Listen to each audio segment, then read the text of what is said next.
Here's Wanel Balingit. Doon tayo kumain sa kanila, remember? Oh, yes. Sinoni Locsin. Locsin puts it up. Yes! Everybody and his brother is shooting well from the outside. Oh, here's Ontiveros getting himself open. So an inadvertent elbow received there. Like a ball. Whoa! Lago still. And inabas kay Jason Webb. 6 seconds on the shot clock. Narito si Ontiveros. Ontiveros takes it inside. Nakumupo pa sa ere. Going into the second quarter of this game between San Miguel Beer and the Tanduay Gold Rum Masters. Labang po ang Tanduay ng isa, 21-20. And who do we have here? General Ping Lacson watching the game here at the Phil Sports Arena. Welcome po sa Bayan ng Superstars. As we mentioned earlier, medyo nagpapalitan ng gusto ng kalamangan itong dalawang koponang ito, TJ. And neither team has led by more than 3 points. It's been a very good quality game. Scoring-wise, both teams shot above 50%. San Miguel shot just at 50%. Tanduay naman 53% from the field. Both mga outside shots. Correct. Considering that the game has been from the outside, it's a very good quality game, shooting-wise. Don Tiveros in the game for the first time together with Jason Webb. Arito ngayon si Joey Mente para sa San Miguel Beer. Di pa rin po nagbabago ang ating score, 21-20. Mente.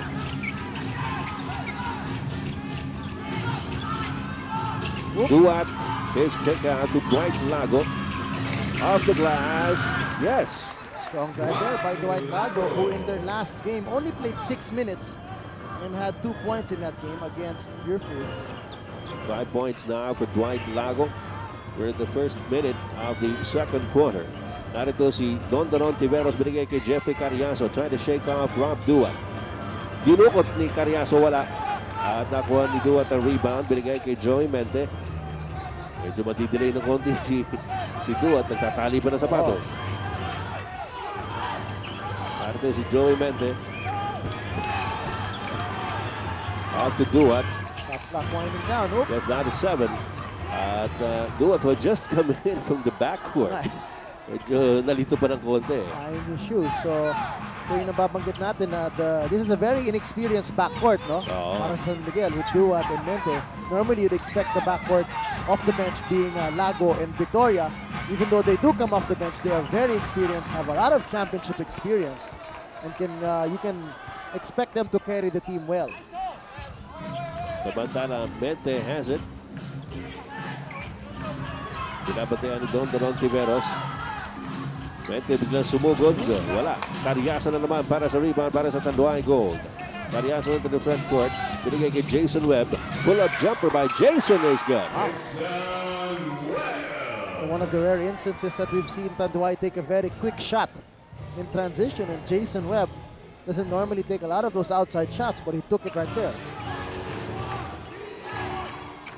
So it's back to a 1-point Tanduay lead at 23-22. Don Tiveros picks up his first personal. Samantala, we have a 2-man substitution dito para sa Tanduay Gold. Babalik si Dindo Pumaren at si Bonel Balingit. Pinalitan si Jeffrey Carriazo at si Bong Hawkins. Carriazo scored 14 points in the first quarter para sa Tanduay Gold. Here's Duat. Biglang umangat sa loob, offline, and Bonel Balingit almost lost that rebound to Robert Duat. Narito pasa kay Don Tiveros over Duat. Jump shot by Don Tiveros is good. Both teams still hitting it well from the outside as Tiveros gets his first 2 points of the game. Yes, coming off the bench, Don Tiveros, pumasok lang ito dito sa pag-umpisa ng second quarter. Robert Duat at the baseline, wala. Niyalubig para sa rebound, binigay kay Dindo Pumaren. Takbuhan ng Tanduay Gold. Parang nalingat yung mga defenses. Here's Tiveros getting himself open. Yan ang sinasabi nating creating a situation for himself. Hindi nakasunod yung depensa ng San Miguel. Oh, a nice screen there coming from Zaldi Lubit. And Duat gave too much room there. Too much room for this hot shot shooter from Cebu. Oy! Offensive foul ang tatawag dito kay Joey Mente. Well, itong si Joey Mente may kasama ng konting gigil dito, no? Dahil, medyo yung parang eager beaver siya, yes. no? Ha? And well, it's rookie jitters, no? As you see this last play. Yes, this was that open shot for Don Tiveros on the slow-mo, brought to you by PLDT. Text 135. If you can't say it, text it. For free activation, call 171. Well, ang mali dun ni Duat as he went under the screen, no? If you're guarding a guy as good a shooter as Ontiveros, you have to go over the top and try to stick in his face as much as you can. Ito, tinirahan na naman ni Don. Si Rob Duat. Sabi ko na, stick in his face.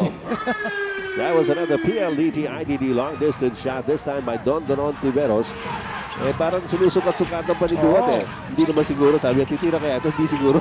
Tinirahan siya. Tinirahan siya. Bigla-biglaan, pito na ang puntos. Itong si Don Tiveros. At walo na ang kalamangan ng Tanduay Gold, but Nick Velasco does something about it from underneath with a follow-up shot to cut it down to 6 at 30-24. Meron po tayong 7 minutes and 34 seconds remaining in the second period. Medyo ginagabi po tayo mga kaibigan. Napakahaba ng ating first game, which went into overtime as Zaldi Realubit finds the range from about 5 meters out. So 8 puntos na abante ng Tanduay Gold. Daniel Defonso. Here's Olsen Rosella getting around the pick. Uy. Tumalog lang Samantala Jason Webb, nakita si Sandy Realubit. Passes a bit low. So medyo na-delay na konti si Realubit, pero okay lang. At he still had a good look at the basket. Back-to-back hits by the veteran Zaldi Realubit, and Tanduay has a 10-point lead at 34-24. Early timeout by San Miguel. Dr. Trusted Alaksan, number 1 sa sakit ng katawan, doble bisa, doble galing. Maayong gabi sa atong mga higala sa Kabisayan ug sa Mindanao, ang inyong mga alagad diri sa Viva Vintage Television. Ed Pigson po lamang kasama si TJ Marotok para sa larong ito ng San Miguel Beer at ng Tanduay Gold Rum Masters dito sa second quarter. TJ, medyo nag-a-attempt na mag-breakaway itong Tanduay Gold. They've got a 10-point lead. Just as we were mentioning earlier, no team has commanded a lead as of yet, but now it's Tanduay who's got a big 10-point lead. We'll make that 8. But just goes to show that as good as the first quarter was for both teams shooting-wise, depende lang kung sino unang bibigay, no? At nung simula nga nitong first 4 minutes of the second quarter, itong San Miguel yung bumigay and their outside shooting faltered them, but Tanduay continued to heat up, including this guy who got very hot and had 7 points in a row. Yes, a very good stretch there by Don Tiveros, which helped them take a 10-point lead, and so with Zaldi Realubit, who had 4 straight points, and now a steal. So ngayon 8 ang abante ng Tanduay Gold, and what have we got? It looks like Ildefonso has picked up his second foul as he was caught holding on to Monet Balingit. Second personal nga yan ni Danny Ildefonso. Well, obviously, TJ, itong si Coach John Wichico is trying to play it safe. No? He's been shuffling his men. Yeah. Very early on in the game, as a matter of fact, maaga siya nagpapalit-palit ng mga players dahil kulang yung kanyang bench. At ang problema kasi dyan, if you start out with your regular starters like sila Olsen, sila Daniel Defonso, and you continue them to keep them very long, mapapagod ng gusto yun, and you'll have to keep your second stringers, which are unexperienced players like Mente and Duat and Gamboa for a longer period. So, pareho na maikli yan, no? So a short span for the starters, then a short span for the second stringers. So at least you'd have your starters there, fresher legs in a longer period of time in totality. At katulad ni Nick Velasco, no? He made him come off the bench instead of starting out para hindi naman sila sabay-sabay na papapagod o sabay-sabay na kailangan mo ilabas. Para may balance naman, no? As you see, the numbers for San Miguel in this quarter alone, 3 turnovers and 4 out of 11 shooting. That's still pretty good, but if you consider them, they shot 50% in the first quarter. Thus, that's brought to you by QuickTime, all-in-one new technology by Laptop. Uy, nakabanggaan yung magkakampi. Lago dives for it. And referee Benji Chua calls a foul on Dindo Pumaran. These guys, former teammates back in De La Salle University. If I'm not mistaken, on the last year of Dindo, it's when Dwight was a rookie in that Green Archer squad. Samantala, ang kalamangan po ng Tanduay ay 6 na lamang. 5 minutes to go in the second period. Oh, a nice passing play there by San Miguel Beer. Nick Velasco picking up the scoring cudgels here. Para sa San Miguel Beer, he's got 8 points. Six of them scored here in the second quarter. Remember, he came off the bench. Oh, if yung nabanggit natin, this is one of the guys who has to pick up their scoring to take up the slack that they're losing Danny Siegel in this game. Samantala off the bling, it missed Nick Velasco with the rebound. Here comes Daniel Defonso running into the defense of Tanduay. Dwight Lago on the other side. Hindi pumasok, and Bonel Balingit did not even have to jump up for that rebound. Out of the Dindo Pumaran. Pumaran to the open. Don Ontiveros. Wala. And Dwight Lago. Ooh! Pumaran will pick up another foul. Second personal on Dindo. Samantala, ang kalamangan po ng Tanduay kanina 10 yan. But it's a 6-0 run by San Miguel Beer to cut the lead down to 4. We have this timeout. Office Warehouse, presyo at quality mula sa school hanggang office. Yan. 4 minutes and 4 seconds remaining in the second quarter. Ito pa lang si Arnold Gamboa, kaya inilabas ka agad. Tinamaan ang siko ni Balingit sa mata. Actually, ano pa lang maaga pa sa first quarter nangyari siguro yan dahil dun si nilabas Oh, so an inadvertent elbow received there by Gamboa. Lago still. And remember, a trip for 2 to Hong Kong is just a PLDT IDD call away. Join PLDT IDD's Hello Billy, Hello Hong Kong promo. See posters and print ads for details. And now Dwight Lago with 8 points in the game, shooting 2 out of 3 from 3-point range. Ontiveros in the meantime misses.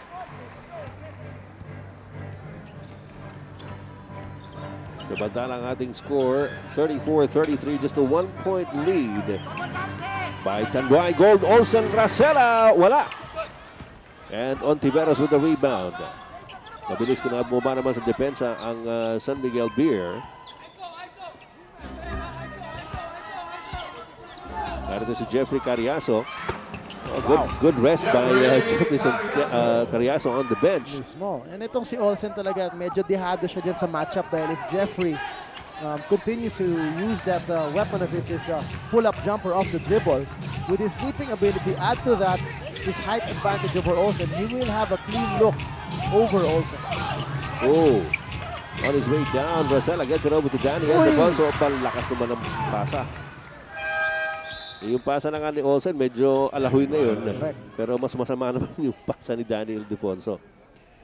So, Tanduay now with a 3-point lead at 36-33. Kita mo naman yung technology ngayon, ano ha? Yung pamangkin ko sa Ormoc, tatanong, bakit wala si Danny Siegel? Marian, Danny Siegel has back spasms. So, Marian and the rest of the country. Just in case you're wondering. Pamangkin ko si Marian Suarez. Here's Bonel Balingit. Doon tayo kumain sa kanila, remember? Oh, yes. Nice dinner there. At ito na naman, lumayo na naman ang Tanduay by 5. Kanina, 1 point na lang yung lamang ng Tanduay. Oh, bigyan na magana naman ulit with Jeffrey Cariaso coming back in the game, fighting Tanduay. Ildefonso misses badly. Lakas nun 8 seconds on the shot clock, 8 seconds to shoot. So 8 seconds are left for San Miguel Beer in this play. Dwight Lago's inside. 3-point shot, Olsen Racela. Couldn't get the bounce. Danny Ildefonso. Not to pick to Jeffrey Cariaso. And it goes out of bounds in favor of San Miguel Beer. Well, quite a lot of contact there, but no calls by the ref. Wala rin namang angal sa magkabilang sides. Still have a minute and 52 seconds remaining in the second period. Nick Velasco.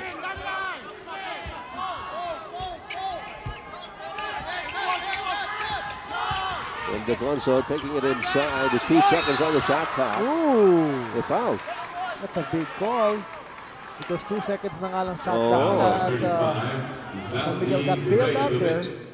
Could have been a key block. There was some contact seen by referee Chua. This play again, nakatakas sa double team si Defonso. Yun, meron namang konti tonight. Well, you saw it on the slow-mo, brought to you by PLDT Text 135. If you can't say it, text it. For free activation, call 171. Ildefonso at the line. He started the scoring chores para sa San Miguel dito sa larong ito. Ildefonso currently with 8 points in the game. But only his first point dito sa second period.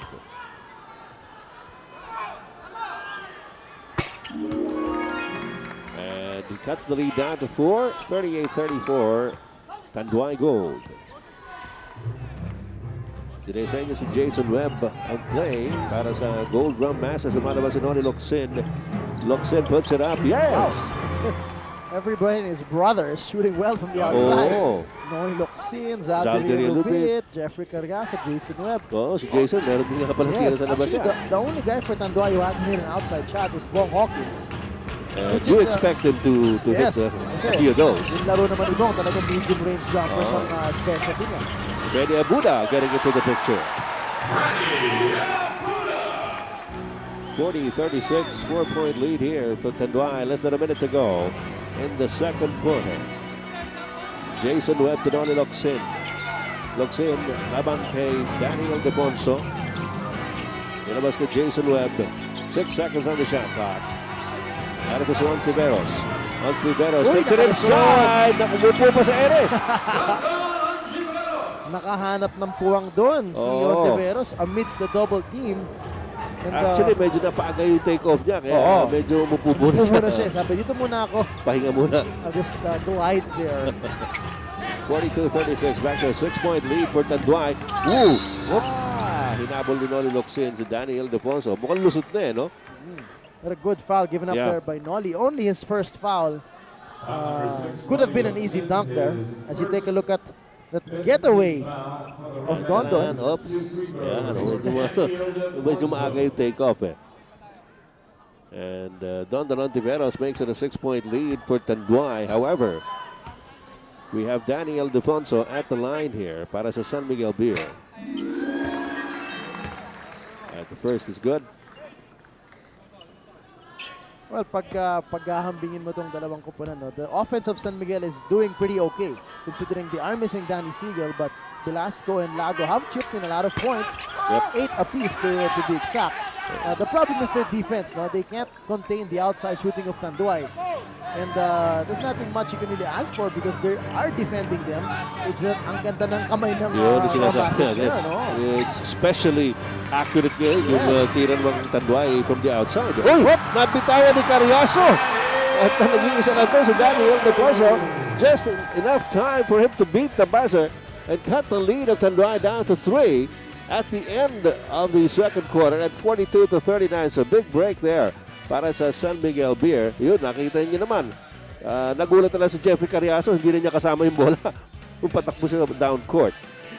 Meanwhile, yan po ang ating halftime score. And at the half, we're going to have Juan Arroyo live. And of course, our Adidas halftime report. We'll see you then.